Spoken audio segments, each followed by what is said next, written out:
বন্যার সর্বশেষ সংবাদ। কুমিল্লা, নোয়াখালী, ফেনী সহ বাংলাদেশে 8টি জেলারও বেশি জায়গায় হয়েছে বন্যা। এখনও দেখা দিচ্ছে বন্যার বেশ কিছু ভয়াবহ রূপ। ইন্ডিয়া ত্রিপুরা থেকে নেমে আসা পানি যেন বাংলাদেশের এক ভয়াবহ রূপ।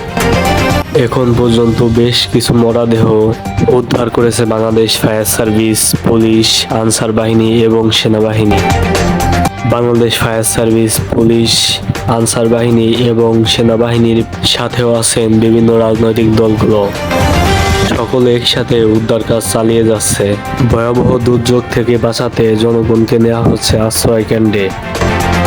নৌকা এবং ট্রলারে করে তাদেরকে নিরাপদ স্থানে রেখে দেওয়া হচ্ছে।